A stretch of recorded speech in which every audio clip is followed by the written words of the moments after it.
Right. Good evening to one and all. In this session, we are going to discuss the principles of exception handling. Right. So we have few points regarding these principles which we need to follow in the exception handling. Right. So we have around 8 to 10 points. Right. So the first point which we are going to discuss, very simple points, is almost a theoretical point. Right.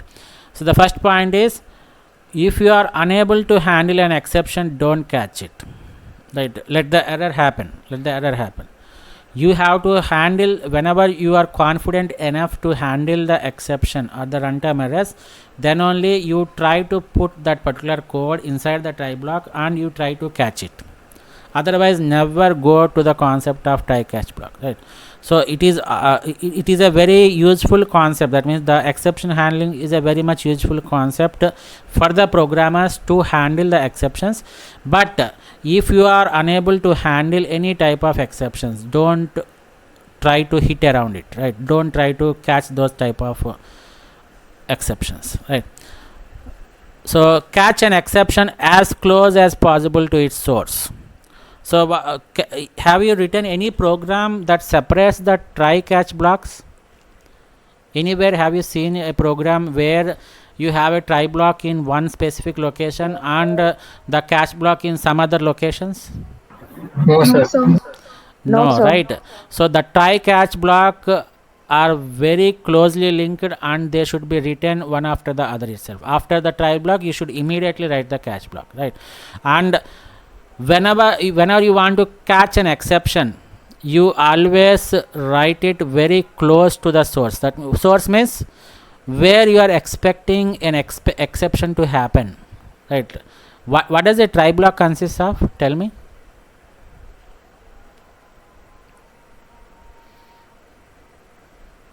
What is the use of the try block? Activate exceptions, sir.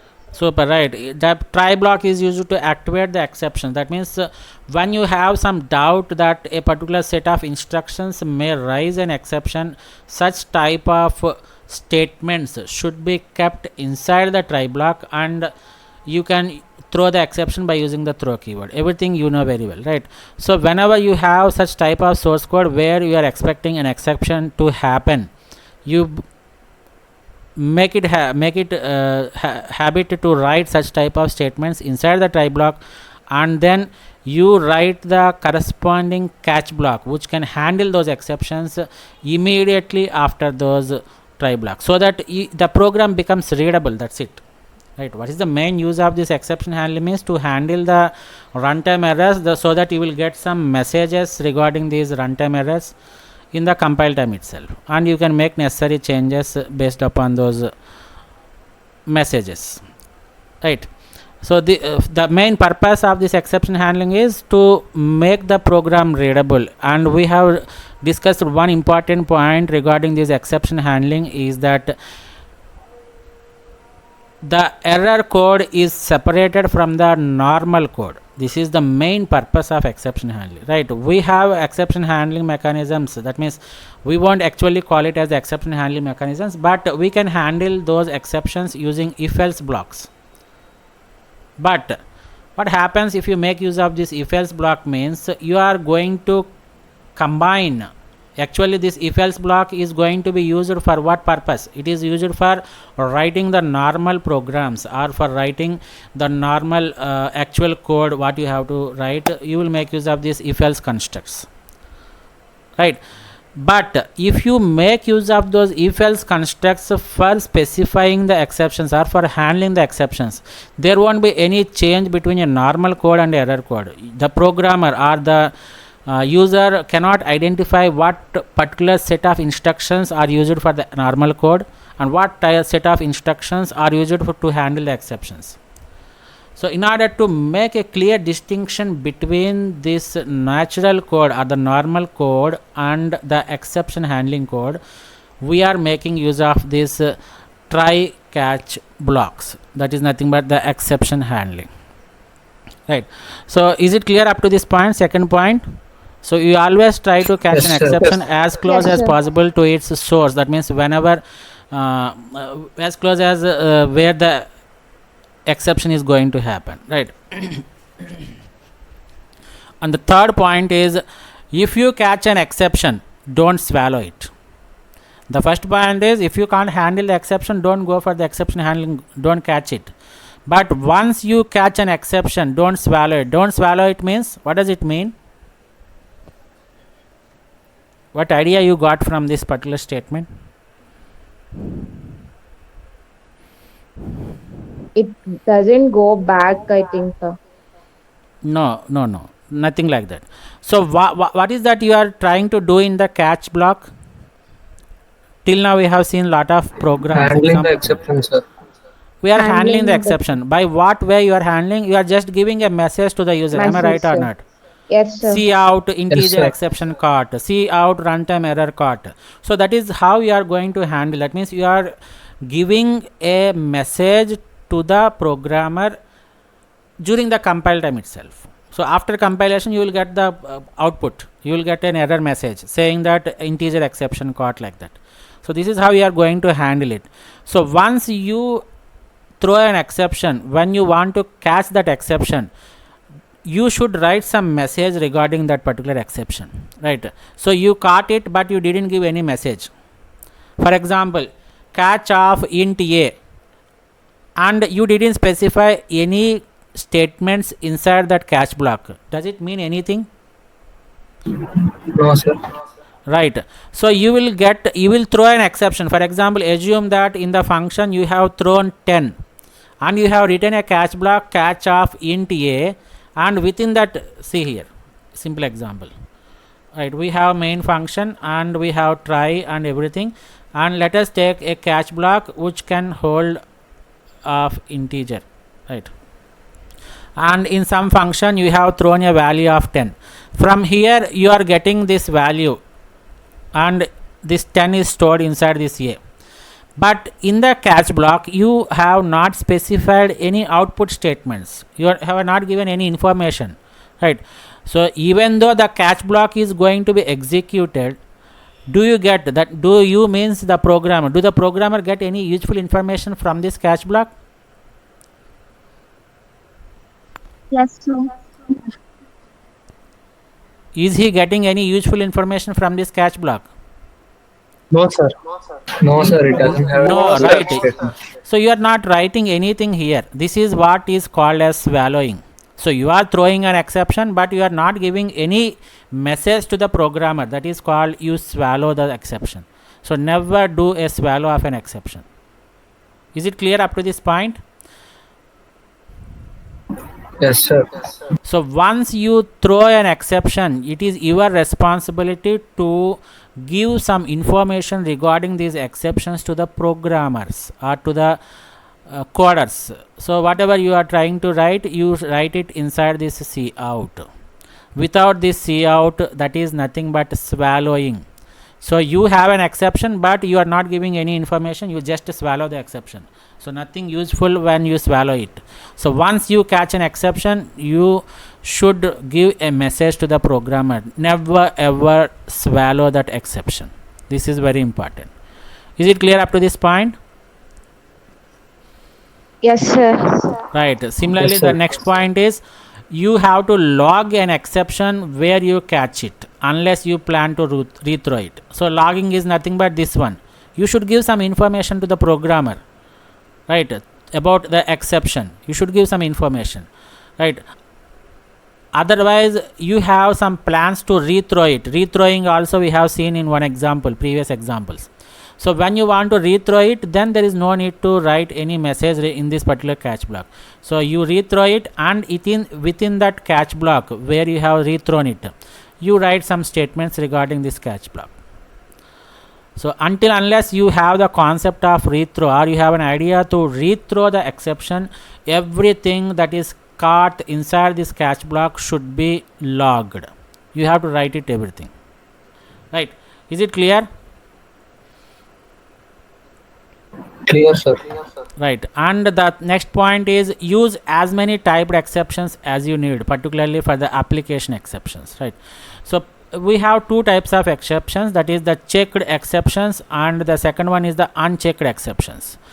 we will come across these checked and unchecked exceptions in the concept of Java, not in the case of C++, right? So, but let us see what these checked exceptions are. You just remember that these checked exceptions are checked during the compile time. That is the reason why we are calling it as checked exceptions. And these unchecked exceptions are not handled at the compile time, but they are pure runtime errors. Pure runtime errors. You cannot handle these type of exceptions during the compilation time. But checked exceptions are something where you can handle the runtime errors at the compile time itself, right? Is it clear the difference between the checked and unchecked? Don't go into deep about this checked and unchecked. You just remember that checked exceptions are going to be checked during the compile time itself, whereas the unchecked exceptions, they are not checked during the compile time. Therefore they are called as pure runtime errors, right? Is it clear? Yes, sir. Right. So when you let us discuss this point later, and coming to this particular point, when you have any application exceptions, so when you are writing or when you are developing some when you are developing some applications, and during the development when you come across any exceptions, then it make it a habit that you treat those application exceptions as checked exceptions, right? What do you mean by checked exceptions? They are going to be checked at the time of compilation itself. So during development of application programs, you can have any exception. Those exceptions we call it as application exceptions, and make it a practice that these applications exceptions are handled at the compile time itself. Handled means not assume that you are going to avoid it. So you will get some message during after compilation. So such type of exceptions we call it as compile time exception. So these application exceptions make it a habit to make it as checked exceptions, whereas the hardware exceptions, unrecoverable system exceptions, you make it a habit to write it as unchecked exceptions. Is it clear? Yes, Yes, sir. sir. So Yes, sir. giving a brief sir. discussion on this brief point on this checked and unchecked exceptions. Checked exceptions are checked during the compilation time, whereas the unchecked exceptions are not handled during the compilation time. They are treated as pure runtime errors. And one more important point regarding these checked exceptions and unchecked exceptions is, when you have the application exceptions, make it a habit to make it them as the checked exception. Therefore application errors, you will get everything in during the compilation itself. But when you have something related to the system errors, unrecoverable system errors, such type of exceptions, you can make it as unchecked exceptions, right? So if it is clear, we'll move to the other point.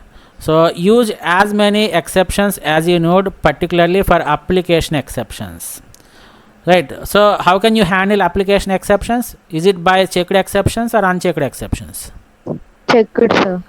Checked exceptions, right? So when you have these application exceptions, you try to deal it with the checked exceptions. So that means here the author tries to wants to say that you try to write as many type of exceptions as you need, as many type. That is called as fine graining. Fine graining means you write more number of exceptions. You write the code to handle more and more number of exceptions. That is called as fine graining, right?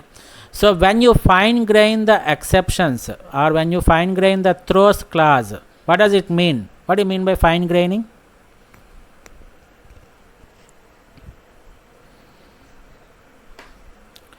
So fine graining means you divide the exceptions, or you are able to handle the exceptions till the last part, or you very fine grained, right? You divide it into more number of parts, we call it as fine grained. So when I say fine graining of throws, it means that it is going to handle wide variety of exceptions. It is going to handle the integer exceptions, it is going to handle the double exceptions, it is going to handle character, runtime error, or any type of exceptions it is going to handle. That means it is going to handle a wide variety of exceptions. So you try to write the exception handling mechanism such that it can handle a wide variety of exceptions, which we are calling it as the fine graining of throw class. What happens if you fine grain it? Right, fine graining means I told that it is going to handle any type of exceptions. Wide variety of exceptions can be handled. So when you do such things, the program itself becomes self-documenting. So it becomes self-explainable. So when you look at the program will give some idea that, oh, this particular program is going to handle the integer exceptions. So this is going to handle the character exceptions also, and it is going to handle the runtime exceptions also. So fine graining is always suggestible. You try to write programs such that you can handle those exceptions in a fine graining manner. When you do so, it will become self-explainable, right?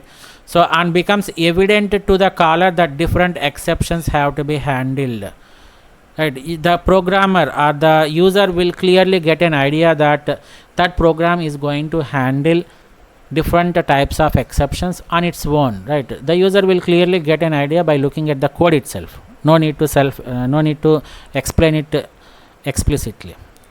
Is it clear? Yes, sir. Yes, sir. And one more important Yes, sir. point is never ever throw the unchecked exceptions. Where do you use these unchecked exceptions? For what type of exceptions you are going to use unchecked exceptions? Unrecoverable runtime errors. Unrecoverable. Right. Runtime errors or system errors or hardware errors or unrecoverable system errors, all these things, right? They come under the unchecked exceptions. So never try to throw the unchecked exceptions in your methods. So make use of these methods to handle maximum checked exceptions, right? At max you make use of the checked methods to handle only the checked exceptions. Checked exceptions means which we come across during the application development, right? So make use of the methods to handle the checked exceptions, and never try to make use of these methods to handle the unchecked exceptions. So what is the reason means, when you make use of the methods to handle the unchecked exceptions, that will clutter the method signature. So what do you mean by method signature? What do you mean by method? Function, sir. Super, right? Function. What do you mean by function signature? Function prototype, sir. Function prototype. Super. Function prototype or the function header. We can call it as function header also, right? So when you try to write functions to handle these unchecked exceptions also, it will simply increase the size of the signature. That's it, right? So that means you are going to handle lot of exceptions in addition to the checked exception. That means in addition to integer, double, char, everything, you try to write some other code for these unchecked exceptions also. So that will make the method signature very long. So that is called as cluttering of method signature. So never ever try to make use of these methods to handle the unchecked exceptions.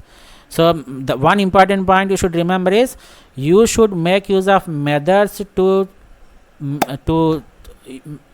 handle the checked exceptions only. Checked exceptions means they are going to be handled at compile time itself. So what type of exceptions we are going to handle? Application exceptions. So unrecoverable system exceptions are handled during the unchecked exception. Is it clear up to this point?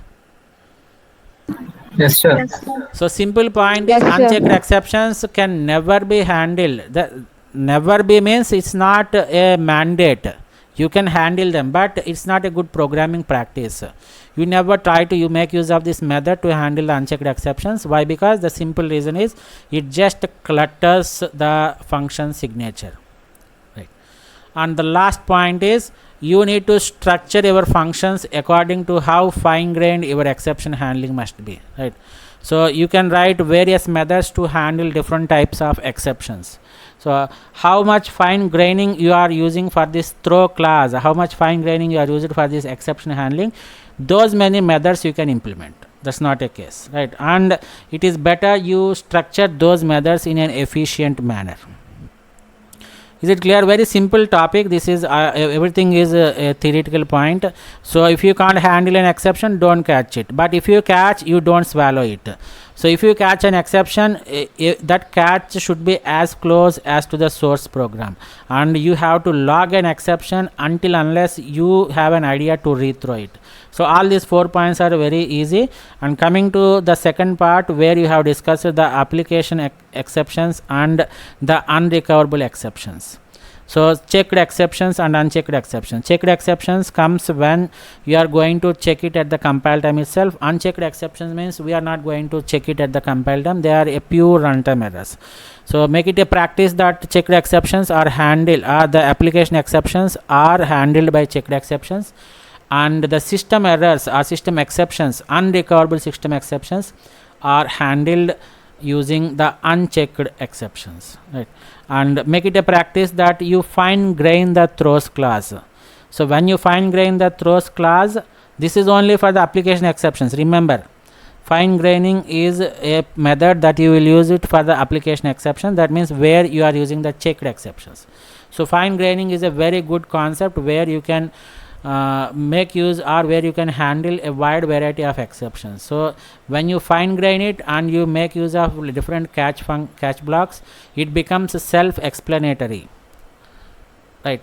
So you never try to handle the unchecked exceptions using methods.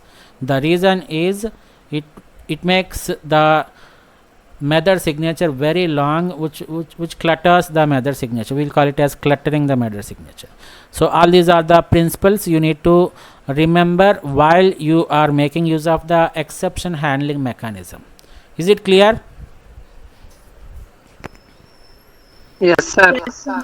So Clear, this sir. is Yes, the sir. end of, so this is the end of today's session. Thank you one and all.